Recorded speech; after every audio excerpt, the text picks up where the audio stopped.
21st birthday in the emergency room as my college best friend gave birth to a kidney stone that we named Emma. Emma Stone. That was also the day that I held her hand for the first time. I had wanted to hold her hand for a while, wanted to do other things for a while too, like kiss her or tell her how I had accidentally fallen in love with her. We'd only known each other for 8 months, but I was drawn to her intoxicating blend of charisma and kindness from the moment that I met her. It took me 6 months of wondering if I had done friendship wrong my entire life. Was this sort of intensity normal between female friends? Before it dawned on me that what I was feeling was something different, something more. But something more wasn't possible for us. She was straight, and I was only just beginning to realize that I was apparently bisexual.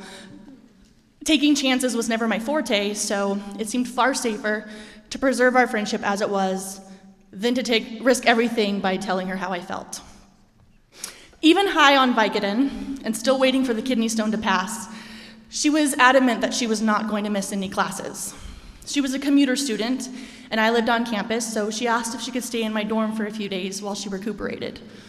I agreed, though nervous how this new proximity might complicate things. She recovered by the end of the week, but she never moved out. I like living on campus, she told me by way of explanation, and I was happy to have her stay. I did notice a distinct change in our friendship, however, after she moved in. There was an added sense of intimacy that came along with our new living situation. We were more of a unit than individuals. We lived together, ate together, and did just about everything else in between together. And with this change, I began to unravel. My mind began to interpret looks that she gave me or words that she said as clues that she was interested in me romantically. For example, in April, she heard Can't Fight This Feeling by REO's Speedwagon for the first time, and she began to play it on repeat constantly whenever I was around. In June, over dinner, when I told her that she had the most beautiful eyes, she choked on her water and had to excuse herself from the table to recover.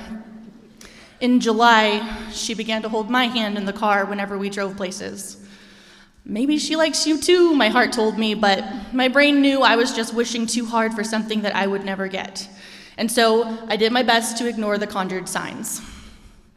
By August, I could no longer handle the anxiety that the situation gave me. I needed to know where I stood, where she stood.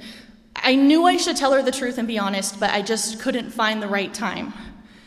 And then, one Sunday in early September, just around midnight, I walked her to her car and I kissed her on the forehead. Now, this was a gesture we both did upon occasion, but this time was different. This time she said, "You missed."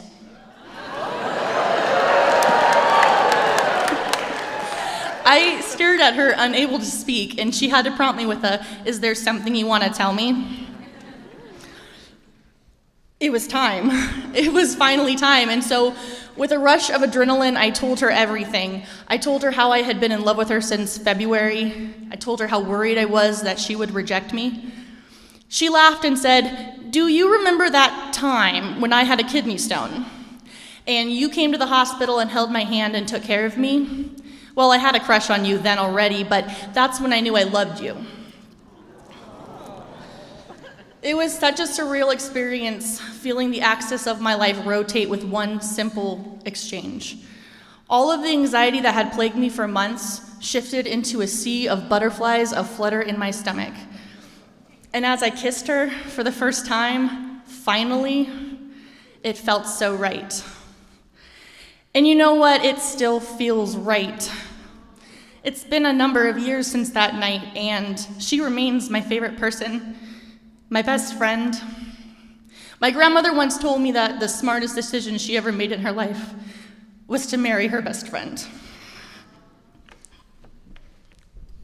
So Carrie Ann.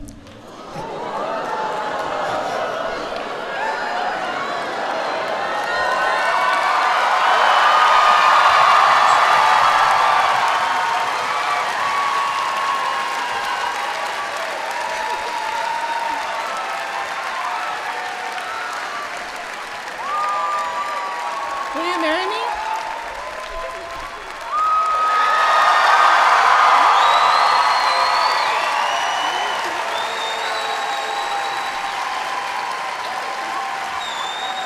Thank you guys.